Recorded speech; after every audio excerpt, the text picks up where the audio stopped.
तो next students, आप लोग के जो डाउट्स थे मैंने 23rd तक करवा दिए थे। नेक्स्ट आप लोगों ने मुझसे डाउट पूछा है क्वेश्चन नंबर 24। तो next question 24, find out in the adjoining figure first equivalent capacitance between A and B. तो ये जो आपका सर्किट डायग्राम है उसमें एक कैपेसिटर ये है, एक कैपेसिटर ये है, यहाँ पर एक कैपेसिटर ये है ना, एक कैपेसिटर ये है,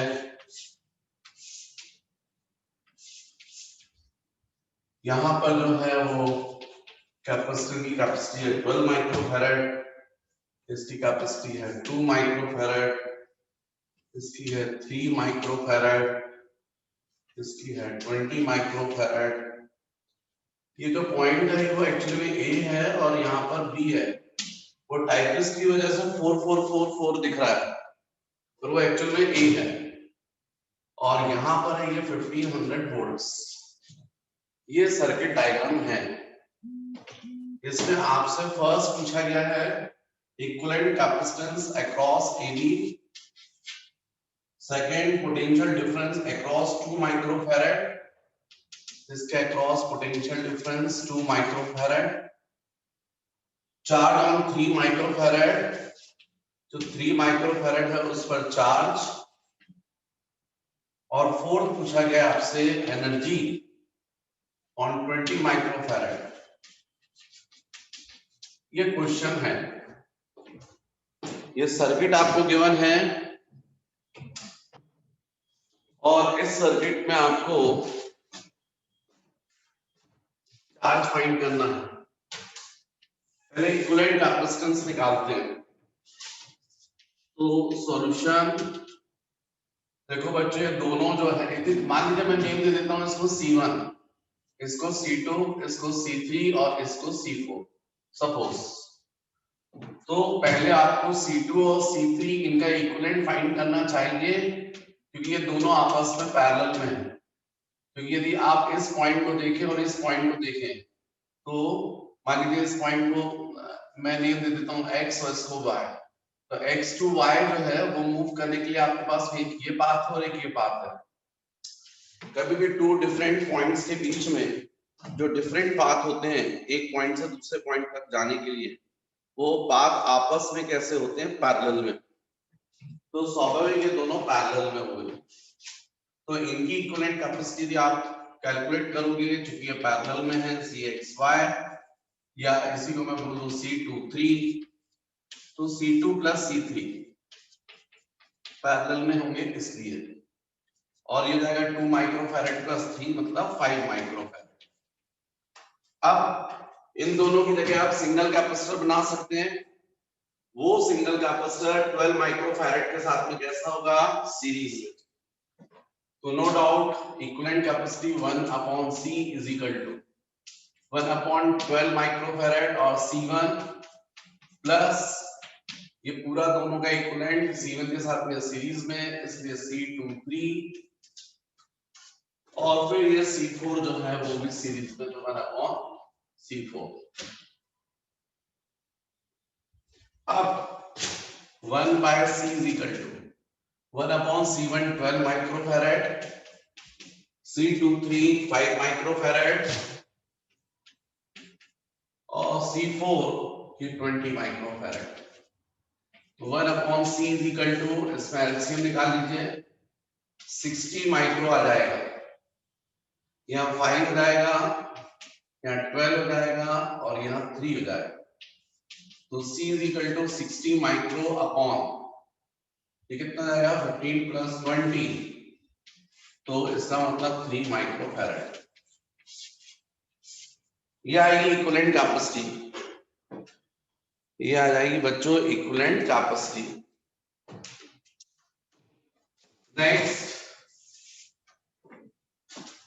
24, इसमें equivalent capacity 3 microfarad, potential difference पूछा है इसके अक्रॉस। तो 2 माइक्रोफैरेड के क्रॉस पोटेंशियल डिफरेंस वही होगा जो 3 माइक्रोफैरेड के क्रॉस होगा, क्योंकि ये दोनों आपस में पैरेलल में पोटेंशियल डिफरेंस सेम होगा। मतलब कुल मिलाकर x और y के बीच में आपको पोटेंशियल डिफरेंस फाइंड करना है। तो अब ये C1 आप सब पर पूरा चार्ज निकाल लीजिए, क्योंकि आपको यहाँ पोटेंशियल डिफरेंस फाइंड करने के लिए इक्विवेलेंट कैपेसिटी पता है। आपके पास एकमात्र फॉर्मूला है Q is equal to CV। Q is equal to CV, तो no doubt V is equal to Q by C। यदि पोटेंशियल डिफरेंस फाइंड करना चाहते हो तो चार्ज पता होना चाहिए। तो चार्ज निकालिए पूरे कॉम्बिनेशन पर, तो हमको मालूम है पूरे कॉम्बिनेशन पर चार्ज होगा Q is equal to C into del V। पूरे कॉम्बिनेशन की इक्विवेलेंट कैपेसिटी आपने निकाल ली है 3 माइक्रोफैरेड। पूरे कॉम्बिनेशन पर कंप्लीट सर्किट पर पोटेंशियल डिफरेंस है 1500। मतलब टोटल चार्ज जो सर्किट पर होगा वो होगा 4500 माइक्रो कूलम। ये चार्ज किस पर होगा? फर्स्ट कैपेसिटर पर होगा। यही चार्ज किस पर होगा? इस 2 और 3 के कॉम्बिनेशन पर, क्योंकि इनका जो भी इक्विवेलेंट आएगा वो C1 और C4 के साथ में सीरीज होगा। भाई आप यदि देखें तो इसी को मैं ऐसा बना सकता था ना, ये C1 हो गया, ये हो गया, ये हो गया, ये मान लीजिए A, ये B, तो ये हो गया C1, ये हो गया C23 और ये हो गया C4। देखो ना, ये C1 इन दोनों का इक्विवेलेंट जिसको मैंने क्या बोला C23 और फिर उसके साथ में C4 सीरीज हो गए। सीरीज में चार्ज सेम होता है, चार्ज आपने निकाला है, तो ये चार्ज किस पर होगा? Q1 पर होगा और इस 2-3 के कॉम्बिनेशन पर होगा, और यही चार्ज किस पर होगा? 4 पर। कितना होगा? 4500 माइक्रो कूलम। तो जब आपको इस पर चार्ज पता चल गया है तो आप यहां पर पोटेंशियल डिफरेंस निकाल सकते हो। del V23 Q is equal to CV, V is equal to Q by C, Q23 upon C23।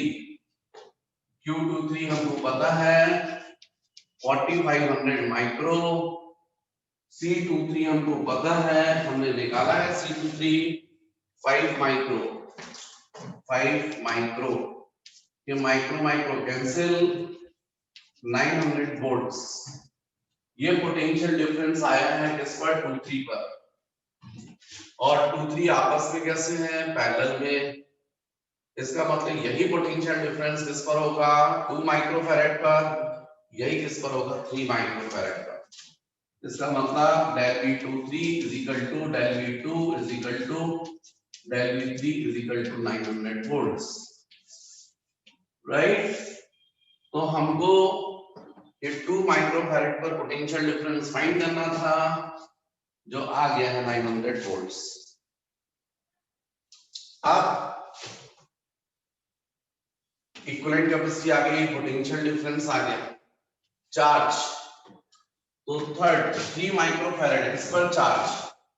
जब आपको यहाँ पोटेंशियल डिफरेंस पता है, इक्विवेलेंट कैपेसिटी पता है, यहाँ की कैपेसिटी पता है, तो आप चार्ज बता सकते हैं। Q3 microfarad, Q is equal to CV, capacity हो गई 3 माइक्रोफैरेड, पोटेंशियल डिफरेंस आपने निकाला 900, इसका मतलब 2700 माइक्रो कूलम। ये चार्ज हो गया किस पर? 3 माइक्रोफैरेड पर। नेक्स्ट लास्ट, और वो बचा है एनर्जी।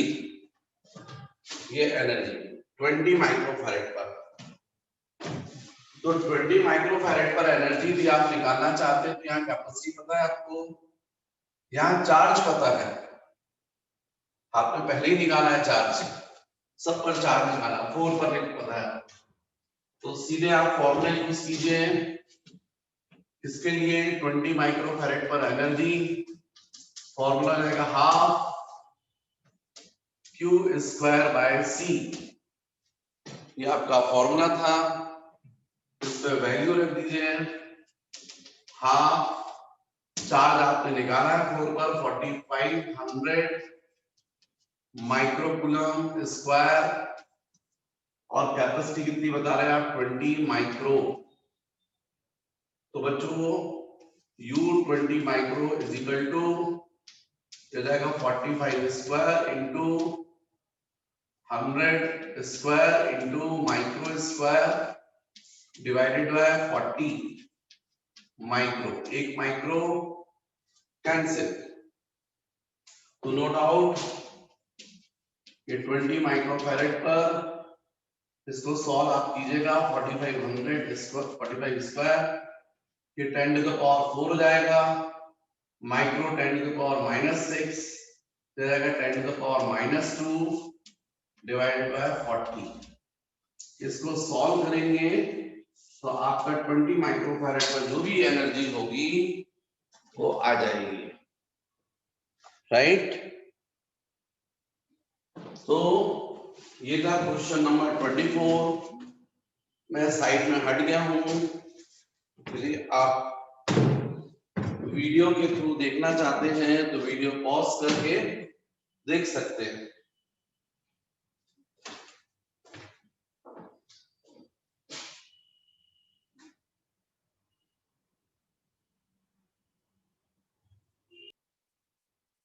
तो बच्चों ये क्वेश्चन नंबर 24 मैंने आपको बताया। किसी स्टूडेंट ने क्वेश्चन नंबर 25 मुझसे पूछा है, find the equivalent of the given network of a capacitors between points A and B for 300 volt supply. Determine the charge and voltage across each capacitor. जब ऐसे क्वेश्चंस रहते हैं और आपको कोई कंफ्यूजन हो तो थोड़ा सा इजी कर लिया करो। जैसे देखो ये है आपका 100 पिको फैरेड, उसके बाद ये देखो दो कैपेसिटर ये कनेक्ट है 200 पिको और 200 पिको के, और उसके बाद ये 100 का ये है, और यहां पर इस तरीके से A है और ये B है। ठीक, तो आपको इक्विवेलेंट कैपेसिटी फाइंड करना है इसमें। सेकंड आपको फाइंड करना है charge on each capacitor, and third सारे कैपेसिटर्स पर पोटेंशियल डिफरेंस भी फाइंड करना।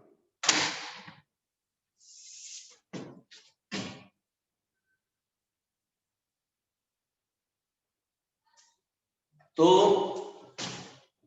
जब आपको इसमें समझ में नहीं, ये देखो ये दोनों कैपेसिटी में नहीं लिखता हूं सपोज को C1 C2 C3 C4, तो C2 और C3 सीरीज में,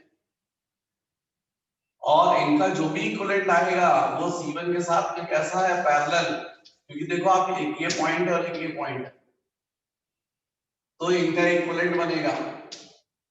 तो C2 और C3 चूंकि सीरीज में है इसलिए इनका इक्विवेलेंट सपोज C23 कितना हो जाएगा 100 हो जाएगा। कभी भी इक्वल कैपेसिटी वाले कैपेसिटर्स यदि सीरीज में होते हैं तो उनकी कैपेसिटी जस्ट हाफ आ जाती है। आएगा कैसे 1/c = C1 C2 upon C1 + C2, series में तो यही लगेगा ना, 1/c = 1/C1 + 1/C2 ऐसा करोगे। फाइनली सॉल्व करोगे तो c = C1 C2 upon C1 + C2। अगर इक्वल कैपेसिटी है तो आप सब्स्टिट्यूट करके देख लीजिए, कभी भी जस्ट हाफ आती है। तो इसमें 200 और 200 इसका जस्ट हाफ मतलब 100 आ जाएगा, 100 सॉल्व करके देखिए।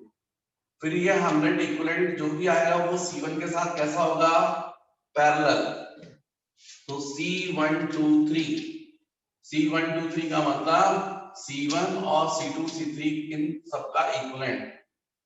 तो यहाँ का 100 है, ये 100 पैरेलल में ही है, तो इनका कितना जाएगा 100 + 100 200 पिकोफैरेड्स। अब A से लेके B तक यदि बात करोगे ना, ये A तो एक कैपेसिटर ये हो जाएगा और एक कैपेसिटर ये हो जाएगा, बस दो हो जाएंगे। ये जो है इन सबका इक्विवेलेंट, जिसको आप क्या बोल रहे हो, C1 2 3, और ये हो जाएगा आपका C4। ऐसा ये दोनों आपस सीरीज में हो जाएंगे। तो C4 कितने का था, 100 पिको फैरेड्स का, और C1 2 3 कितना आ गया, 200 आ गया। तो इनका इक्विवेलेंट निकाल लीजिए। तो सीरीज में आप क्या बोलोगे, C इज इक्वल टू वही जैसा मैं बताया, C1 C2 upon C1 plus C2, 200 plus 100 300। एक पिको कैंसिल हो गया और ये 100 भी कैंसिल हो गया, तो इक्विवेलेंट आ जाएगा 200/3 पिको, 200/3 पिको फैरेड्स। ये इक्विवेलेंट कैपेसिटी आ जाएगी। अब सब पर चार्ज बताना है, तो ये देखो आप यहाँ पर दिख रहा है आपको पूरा सीरीज है, टोटल चार्ज निकालो तो Q is equal to C into del V। यहाँ पर टोटल पोटेंशियल डिफरेंस कितना है, 300 वोल्ट। कितने का है ये, 300 वोल्ट AB के क्रॉस। अब इक्विवेलेंट कैपेसिटी आपको पता है, पोटेंशियल डिफरेंस पता है, टोटल चार्ज हो जाएगा 200/3 pico into potential difference, potential difference 300, मतलब charge Q is equal to 3 से ये 3 कैंसिल हो जाएगा, बचेगा 2 into 10 to the power 4 into 10 to the power -12, मतलब 2 into 10 to the power -8। Finally solve कर तो दिया जाएगा। ये किस पर चार्ज आया, पूरे कॉम्बिनेशन पर। यही चार्ज किस पर होगा, 1 2 3 के कॉम्बिनेशन पर, और यही C4 पर, क्योंकि ये दोनों सीरीज में चार्ज सेम होता है। ये जो आपने चार्ज कैलकुलेट किया है, यही चार्ज होगा 1 2 3 के कॉम्बिनेशन पर, यही चार्ज होगा 4 पर, C4 पर। जब एक आंसर तो आप निकाल चुके हो, लेकिन सब पर चार्ज भी निकालना है, तो उसमें से आप Q4 निकाल चुके हो, बाकी पर बचा है। फिर रहा सवाल, यदि चार्ज आ गया है तो आप 1 2 3 के कॉम्बिनेशन पर पोटेंशियल डिफरेंस और C4 पर भी पोटेंशियल डिफरेंस निकाल सकते हो, क्योंकि Q is equal to CV, V is equal to Q/C। तो डेल V 1 2 3 के कॉम्बिनेशन पर तो क्या जाएगा, Q/C 1 2 3 1 2 3।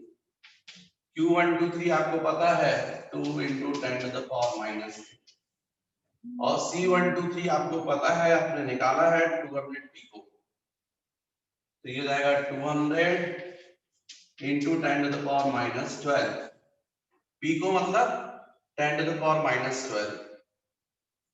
अब आप देखें तो डेल V 1 2 3 आ गया है आपका, कितना आ गया, तो 2 से 2 कैंसिल हो गया, तो 100 मतलब 10 टू द पावर -10, ऊपर 10 टू द पावर -8 है, तो 10 to the power -8 10 to the power -8 cancel हो जाएगा, 10 टू द पावर -2 डिनोमिनेटर में बचेगा, जो ऊपर जाकर हो जाएगा 100 वोल्ट।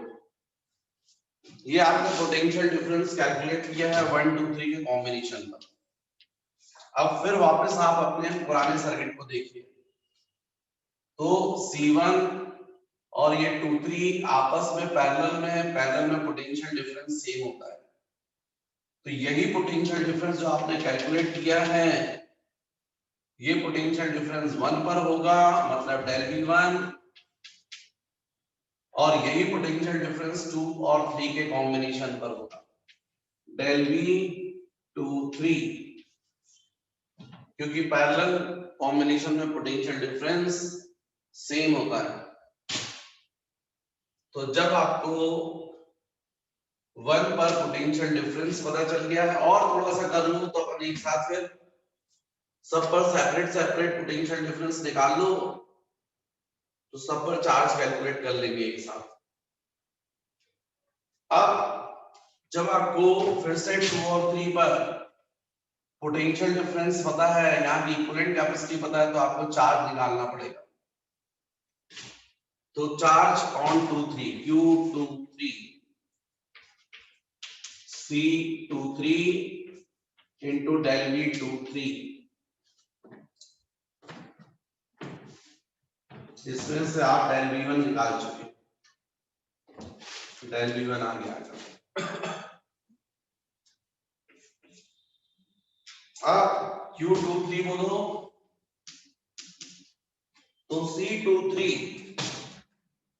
तो ये आपने C23 के निकाला था, देखो आप 100 पिको,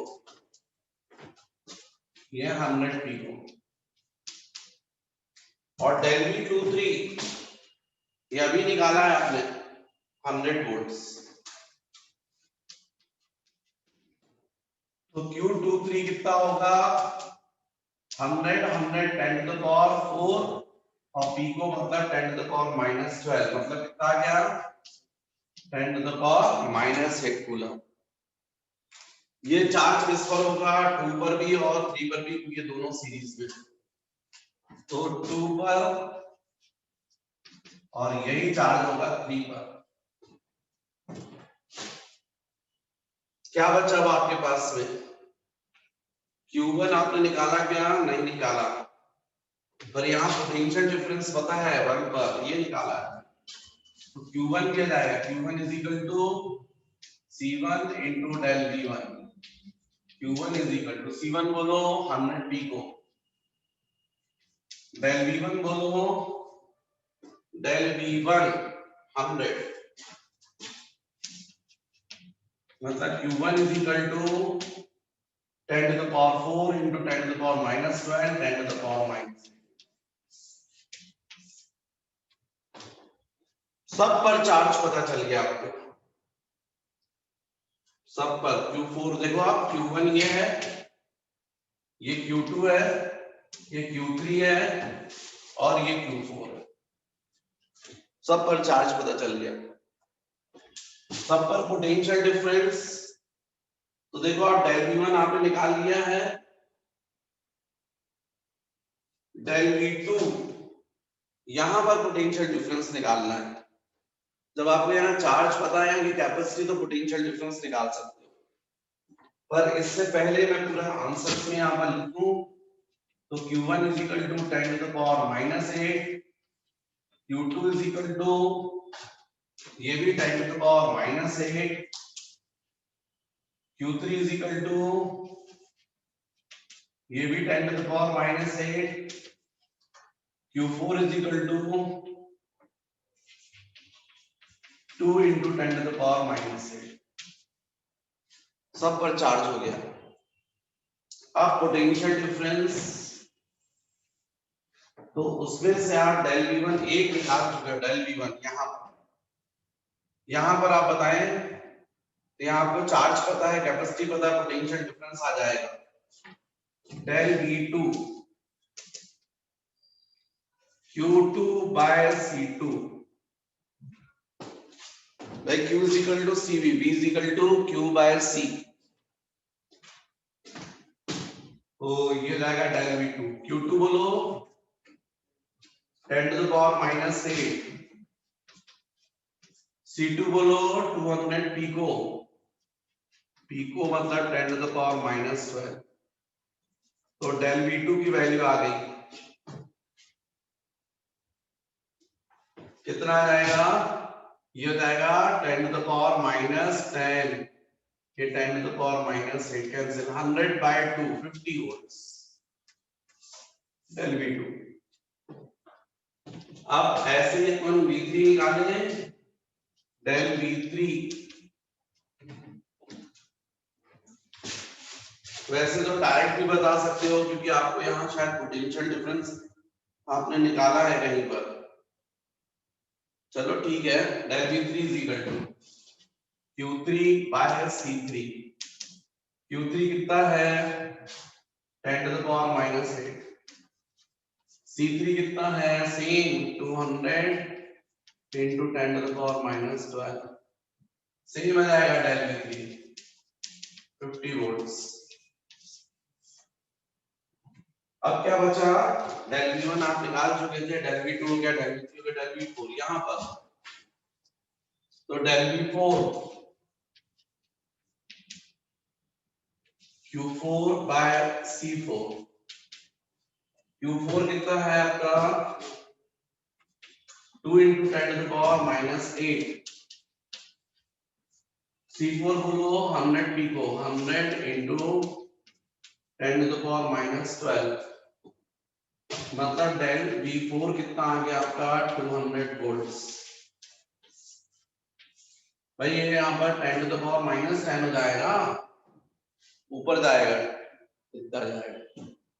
सारे आंसर्स हो गए, ये आपके सब चार्जेस और यहाँ पर ये पोटेंशियल डिफरेंस एक डेल V1 ये निकाला है, ये del V2 del V3 del V4, तो इस तरीके से अपन सब पर कर सकते हैं। अब क्वेश्चन उठता है कि आप पूछेंगे कि सर ये कॉम्पिटिटिव एग्जाम में क्वेश्चन आएगा क्या?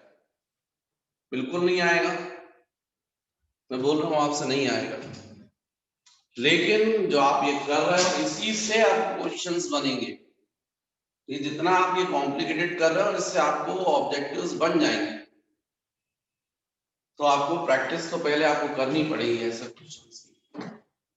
मैं साइड में जानबूझ के हटता हूँ ताकि आप वीडियो को पॉज कर लें और क्वेश्चन को ढंग से देख सकें, मेरे कारण आपको कोई ऑब्स्ट्रक्शन ना आए।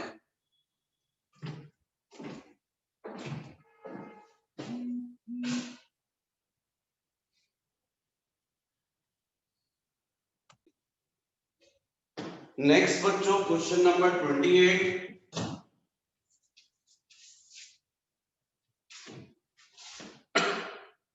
compute the voltmeter reading in figure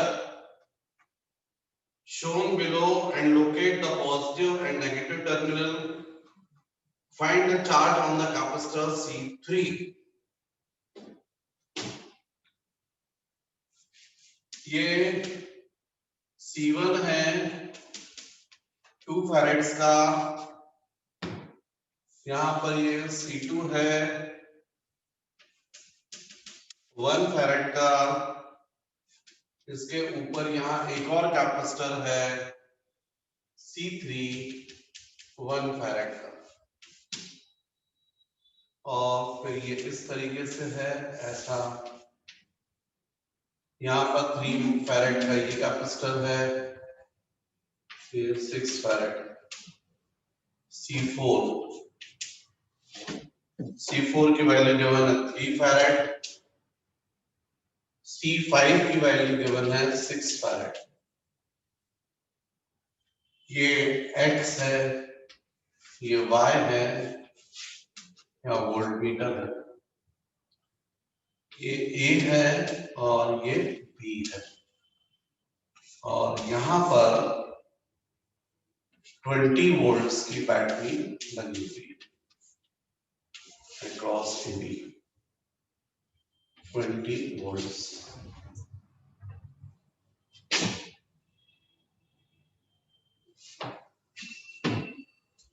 ये क्वेश्चन है बच्चों, और इसमें पूछा गया है कि जो वोल्टमीटर रीडिंग बताना है मतलब पोटेंशियल डिफरेंस, साथ ही साथ ये बताना है कि वोल्टमीटर का पॉजिटिव टर्मिनल कहाँ किससे कनेक्ट करेंगे, नेगेटिव टर्मिनल को किससे कनेक्ट करेंगे, और फिर चार्ज बताना, चार्ज तो एक तो वोल्टमीटर रीडिंग बताना है, फिर प्लस एंड माइनस इसकी पोजीशन बताना है, और साथ ही साथ चार्ज बताना है ऑन C3 Q3 लिख दे रहा हूं। तो स्टूडेंट्स एक चीज समझ लो कि जो वोल्टमीटर होता है उसका पॉजिटिव टर्मिनल हमेशा उस पॉइंट से कनेक्ट किया जाता है जिसका वोल्टेज हाई होता है। प्लस को प्लस से और माइनस को माइनस से, मतलब यदि x का वोल्टेज हाई होगा, पोटेंशियल हाई होगा, तो फिर वोल्टमीटर जो है उसका पॉजिटिव टर्मिनल x से कनेक्ट होगा। हमको तो एक्चुअली में वोल्टमीटर रीडिंग बता रहा है। वोल्टमीटर रीडिंग का मतलब समझ रहे हो आप? x और y के बीच में पोटेंशियल डिफरेंस। थोड़ी देर के लिए बच्चों आप कभी कंफ्यूज होते हैं तो वोल्टमीटर भी अलग कर दो, बात खत्म करो वोल्टमीटर की। थोड़ी देर के लिए वोल्टमीटर को आप अलग कर दो, कोई फर्क नहीं पड़ेगा। और आप क्या करो, ये x पर, ये a और x के बीच में पोटेंशियल डिफरेंस फाइंड करो, और a और y के बीच में पोटेंशियल डिफरेंस फाइंड कर लो। दो इक्वेशंस बन जाएंगे और फिर सॉल्व कर लो। देखो कैसे। तो ऐसे क्वेश्चंस के लिए प्रॉब्लम ये है कि आपको सबसे पहले यहां पर पोटेंशियल डिफरेंस निकालना है, तभी सॉल्व होगा ये। तो पोटेंशियल डिफरेंस निकालने के लिए यहां पर चार्ज पता होना चाहिए, चार्ज, क्योंकि कैपेसिटी पता है आपको, Q is equal to CV। इस इक्वेशन से सिंगल अननोन फाइंड कर सकते हो। अब सिंगल अननोन पोटेंशियल डिफरेंस है तो Q और C पता होना चाहिए, तो यहाँ चार्ज पता होना चाहिए। ऐसे यहाँ चार्ज पता होना चाहिए, और वो चार्ज पता करने के लिए आपको पहले आप देखिए तो ये अपर रो और लोअर रो ये आपस में पैरेलल में है, तो स्वाभाविक अपर और लोअर रो का पोटेंशियल डिफरेंस उतना ही होगा जितना ये 20 वोल्ट है। मतलब यदि मैं यहाँ पर आपको बात करूं तो आपको मुझे समझाना चाहिए, मैं बोल सकता हूं डेल V AXB, इसका पोटेंशियल डिफरेंस, और इस लोअर रो का डेल B AYB, इसका पोटेंशियल डिफरेंस इक्वल होगा और 20 वोल्ट्स के इक्वल होगा। पैरेलल में पोटेंशियल डिफरेंस सेम होगा। ये दोनों आपस में पैरेलल हैं इसके। जब यहाँ पोटेंशियल डिफरेंस पता चल गया है, यहाँ की इक्विवेलेंट कैपेसिटी निकाल लो। जब इक्विवेलेंट कैपेसिटी जाएगी तो चार्ज आ जाएगा, चार्ज आएगा तो यही चार्ज इस पर होगा, प्रॉब्लम सॉल्व हो जाएगी। तो अपर रो के लिए इक्विवेलेंट कैपेसिटी निकालो, तो C3 और C2 देखो आप पैरेलल दिख रहे हैं, ये दोनों पैरेलल में, पैरेलल में इक्विवेलेंट कैपेसिटी कितनी जाएगी इनकी, C3 प्लस C2, 1 प्लस 1 2 फैरेड्स। ये 2 फैरेड्स इस 2 के साथ में कैसा है, सीरीज में। सीरीज में इक्विवेलेंट कैपेसिटी कितनी आएगी, यदि इक्वल कैपेसिटी वाले कैपेसिटर कनेक्ट करते हो, जस्ट हाफ। तो ये 2 यहाँ का 2, तो इसलिए इक्विवेलेंट कैपेसिटी आ जाएगी 1। तो अपर रो जो है AXB, इसकी इक्विवेलेंट कैपेसिटी आ रही है 1। ओरली हो रहा है, मैं समझा तो रहा हूं। 1 और 1 कैसे है पैरेलल में, तो इनकी जाएगी 2। ये जो भी 2 है वो इस 2 के साथ में सीरीज में है, सीरीज में इक्विवेलेंट कैपेसिटी जस्ट हाफ हो जाएगी, क्योंकि इक्वल कैपेसिटी के कैपेसिटर कनेक्ट है। यहां पर अपन बात करें तो ये दोनों सीरीज दिख रहे हैं, इसलिए CAYB इनकी इक्विवेलेंट कैपेसिटी हो जाएगी 3 into 6 अपॉन 3 प्लस 6 9। 3 से 3 हो जाएगा और 3 से ये 2 हो जाएगा, 2 फैरेड। यहाँ की और यहाँ की इक्विवेलेंट कैपेसिटी आपने निकाली, अपर रो लोअर रो, दोनों पर पोटेंशियल डिफरेंस पता है, दोनों पर चार्ज निकाल लो। तो QAXB is equal to C into V। C आपने निकाला है 1, डेल V कितना है 20, तो 20। तो इसका मतलब AXB इस पर चार्ज आया 20 कूलम्स। ये चार्ज किस पर होगा, 1 पर। यही चार्ज किस पर होगा, इस 2 और 3 के कॉम्बिनेशन में, क्योंकि 2 3 का कॉम्बिनेशन इनके साथ में कैसा है, सीरीज में। हालांकि ये जो टोटल चार्ज है 20, इसका हाफ यहाँ और हाफ यहाँ डिस्ट्रीब्यूट हो जाएगा, क्योंकि कैपेसिटी इक्वल है इसलिए चार्ज का डिस्ट्रीब्यूशन भी इक्वल होगा। तो 20 में से 10 यहाँ होगा और 10 यहाँ होगा। तो अभी फिलहाल Q23 पर चूंकि मैंने आपको समझा दिया है इसलिए आप बोल सकते हैं Q2 is equal to Q3 is equal to 10 10। तो इस तरीके से आपको सब पर क्या पता चल गया है चार्ज। तो आपको चूंकि 3 पर निकालना था तो ये आपका डायरेक्ट आंसर हो गया 3 पर चार्ज। अब मैंने यहाँ चार्ज निकाला है तो मैं यहाँ पोटेंशियल डिफरेंस निकाल सकता हूँ कहां पर 1 पर। Del V1 is equal to Q1 upon C1। ये डेल V1 क्या है जानते हो? Potential difference across AX। ये कैपेसिटर की एक प्लेट A से कनेक्ट है दूसरी प्लेट X से। तो ये डेल V1 का मतलब एक्चुअली में पोटेंशियल डिफरेंस AX। यहाँ पोटेंशियल डिफरेंस का मतलब potential difference between A and X। तो इसको हम बोल सकते हैं इस पोटेंशियल डिफरेंस डेल VAX को हम लोग बोल सकते हैं VA minus VX। Potential difference between A and X मतलब VA माइनस VX। Q1 कितना है 20, C1 कितना है 2। तो VA माइनस VX की वैल्यू आपने निकाल ली 10 वोल्ट्स। ये हो गया इक्वेशन नंबर 1। ऐसा ही हम फिर से कर सकते हैं और यहां पोटेंशियल डिफरेंस फाइंड कर सकते हैं कहां पर 4 पर। तो del V4 Q4 upon C4। Del V4 का मतलब है potential difference between A and Y मतलब VA माइनस VY। और चार्ज कितना है 4 पर। 4 पर चार्ज निकाला आपने, यहां पर चार्ज नहीं निकाला पहले आपको चार्ज निकालना पड़ेगा तब अपन करेंगे। यहां चार्ज कितना होगा Q45 पर। तो Q45 is equal to CV। Q is equal to CV तो C वो 45 इंटू डेल V45 4 और 5 के कॉम्बिनेशन पर। Q45 C45 बोलो यहाँ की इक्विवेलेंट कैपेसिटी AYB। 45 का मतलब AYB ये पूरे पर ये निकालिए आपने 2 फैराड्स। और पोटेंशियल डिफरेंस AYB मतलब ये भी 20। 45 का मतलब इस कॉम्बिनेशन का 20।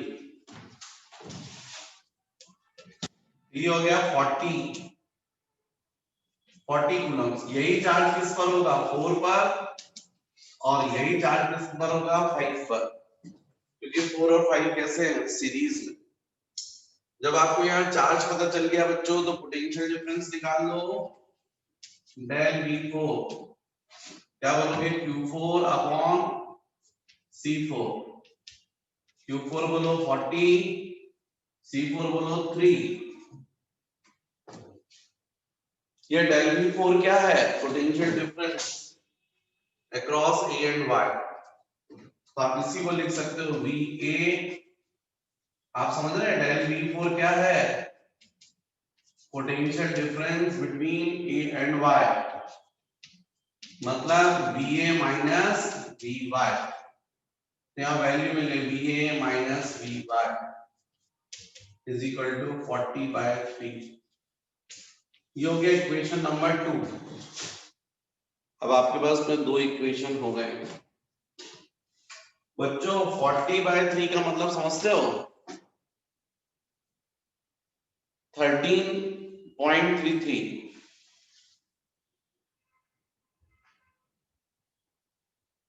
ओके 13.33, यहाँ का पोटेंशियल डिफरेंस 13.33 और ये आ रहा है 10, मतलब वो ज्यादा आ रहा है। तो यदि आप चाहो तो इक्वेशन 2 -1 कर लो, तो कितना जाएगा, VA minus V Y minus, इसका लेफ्ट हैंड साइड क्या जाएगा, VA minus VX is equal to 40/3 minus 10। ये इसके राइट हैंड साइड में 40/3, इसके राइट हैंड साइड में 10 है। आपको क्लियर दिख रहा है, ब्रैकेट ओपन करोगे VA और VA क्या जाएंगे, कैंसिल, ये माइनस इंटू माइनस क्या हो जाएगा, प्लस, VX प्लस हो जाएगा।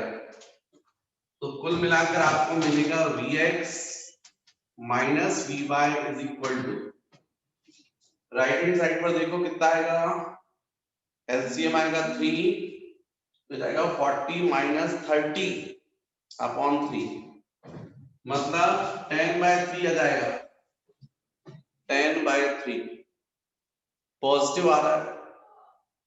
पॉजिटिव तभी आएगा जब Vx ग्रेटर होगा Vy से, इसका मतलब Vx ग्रेटर। पहली चीज तो आपका एक आंसर आ गया, जो आपसे पूछा गया था ना यहाँ पर, वोल्टमीटर की रीडिंग, वोल्टमीटर की रीडिंग कितनी होगी, 10/3 वोल्ट्स, क्योंकि वोल्टमीटर किसके बीच में कनेक्ट था, बोलो, x और y के बीच में। तो वोल्टमीटर क्या बताएगा, potential difference across x and y, वो निकल गया। तो वोल्टमीटर की रीडिंग कितनी होगी, 10/3 वोल्ट्स, मतलब 3.33 वोल्ट्स या 3.4 वोल्ट्स। फिर आपको यहां समझ में आ रहा है कि Vx ग्रेटर होगा Vy से, क्यों ग्रेटर होगा, क्योंकि वैल्यू पॉजिटिव आई है। पॉजिटिव कब आएगी, जब Vx ग्रेटर होगा Vy से। यदि Vy ग्रेटर होता तो ये वैल्यू कैसे आती, नेगेटिव आती है, मतलब x जो है वो हाई पोटेंशियल पर है और y जो है वो लो पोटेंशियल पर, इसलिए वोल्टमीटर का जो पॉजिटिव टर्मिनल है वो हम x से, और नेगेटिव टर्मिनल किससे कनेक्ट करेंगे, y से, क्योंकि x हाई पोटेंशियल पर है और y लो पोटेंशियल। तो इसका मतलब है कि आपका ये कंप्लीट हुआ क्वेश्चन, जिसमें आपने वोल्टमीटर रीडिंग भी निकाल ली, चार्ज भी निकाल लिया, और आपने ये भी बता दिया कौन सा पॉजिटिव कौन सा नेगेटिव टर्मिनल।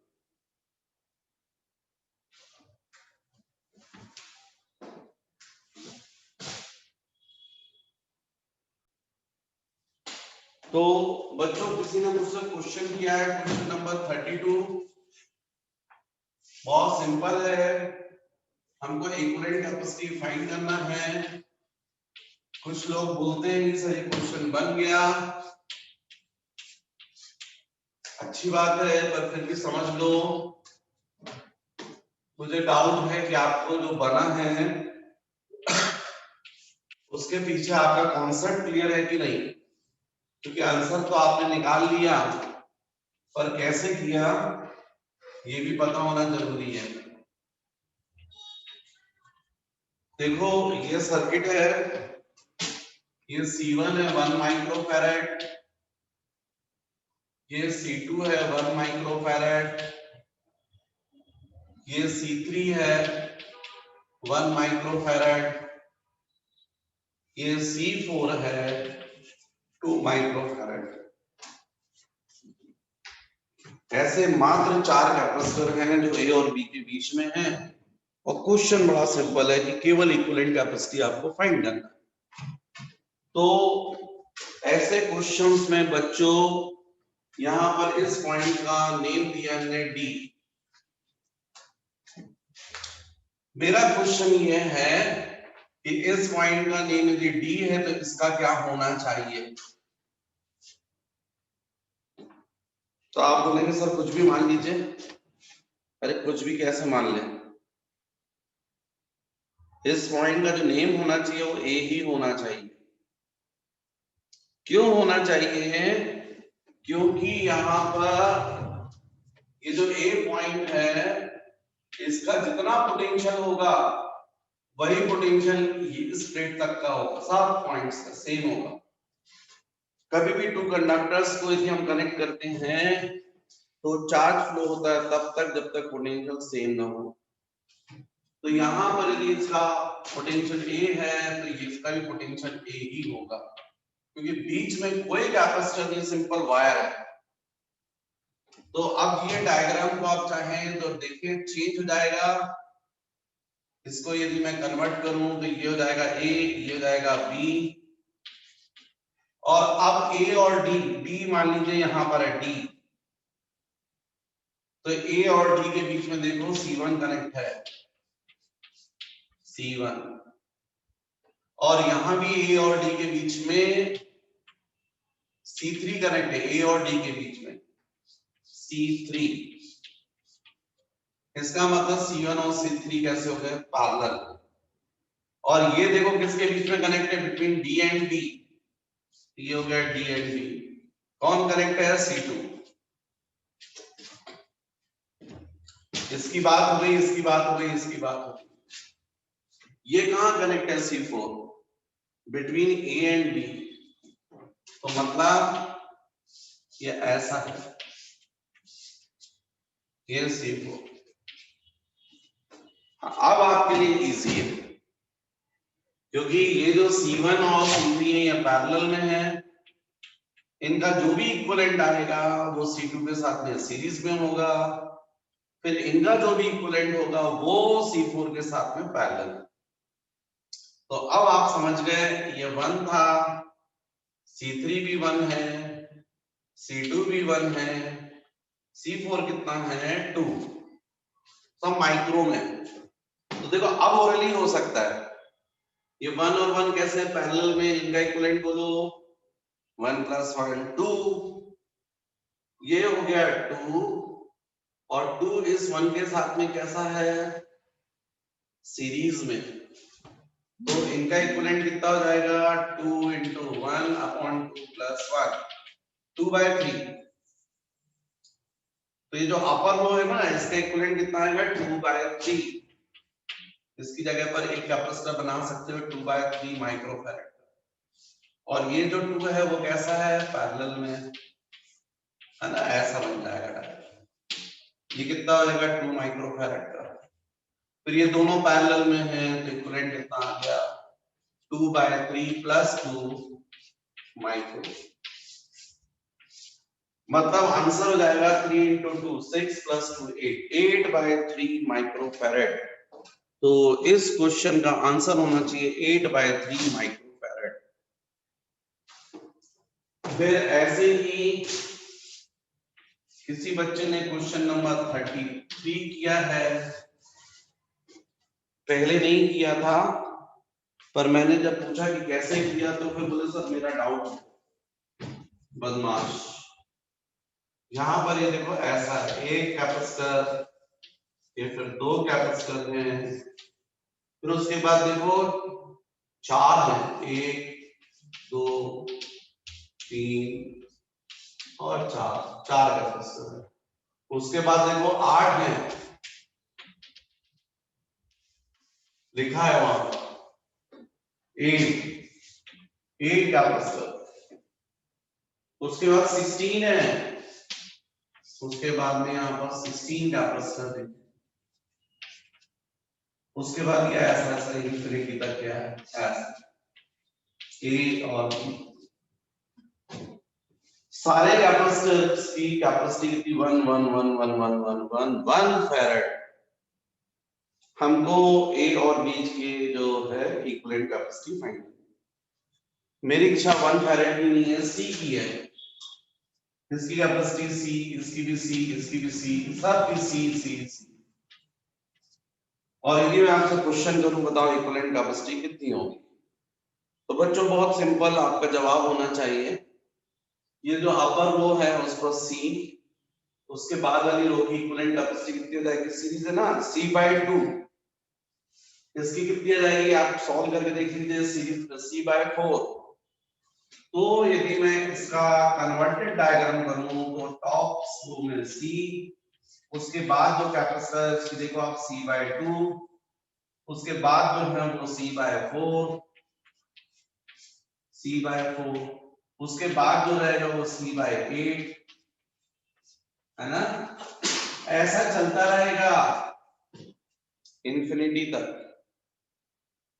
और ये सब आपस में पैरेलल है। तो पैरेलल में इक्विवेलेंट कैपेसिटी कितनी होती है, C dash is equal to, सब ऐड हो जाएंगे, C plus C/2 plus C/4 plus C/8 and so on. ये ऐसे ही जाएगी, पैरेलल में ऐड कर देते हैं। अब C dash is equal to, C common निकल गया, 1 प्लस हाफ प्लस 1/4 प्लस 1/8। जो मैथ्स स्टूडेंट है उनके लिए तो कोई प्रॉब्लम नहीं है, उनको तो ये पता है, दिख रहा है आंखों में उनको कि सर ये तो जीपी है, geometrical progression in finite series. क्योंकि हर नेक्स्ट टर्म को यदि पिछली टर्म से अपन डिवाइड कर रहे हैं तो जो रेशियो आ रहा है वो कॉमन आ रहा है, कॉमन रेशियो 1/2/1 1/2, 1/4 अपॉन 1/2 1/2, 1/8 अपॉन 1/4 1/2, इसको बोलते हैं कॉमन रेशियो।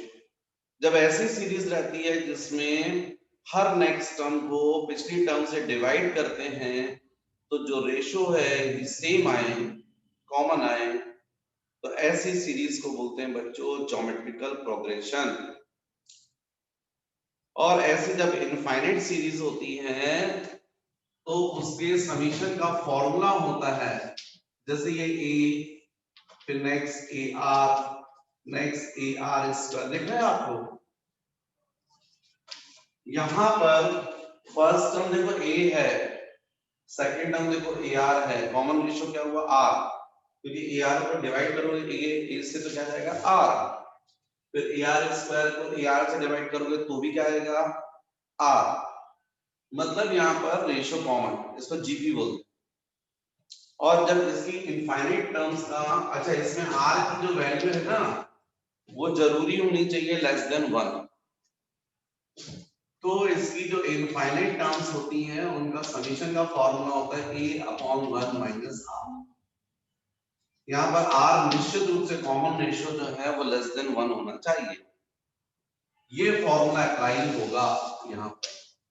तो c dash is equal to c into first term हमको क्या दिख रही 1 1 माइनस कॉमन रेशियो कितना दिख रहा 1/2, तो c dash is equal to c into ये हो जाएगा 1 अपॉन हाफ, मतलब 2 आ जाएगा, तो c dash is equal two of 2c, कितना आ रहा है 2c, तो मतलब इसका आंसर होगा, क्योंकि हमको यहाँ पर हमने इक्विवेलेंट, मैंने हर कैपेसिटर की कैपेसिटी c ली थी और यहाँ पर कितना दिया क्वेश्चन में 1, तो इसलिए इसका आंसर होना चाहिए 2 into 1, 2 into 1 कितना होगा 2 फैराड्स, तो आपका आंसर हो गया। पर इसी क्वेश्चन में हर कैपेसिटर की कैपेसिटी 2 2 2 2 फैराड की होती तो आपका आंसर क्या होता 2 into 2 4 फैराड्स।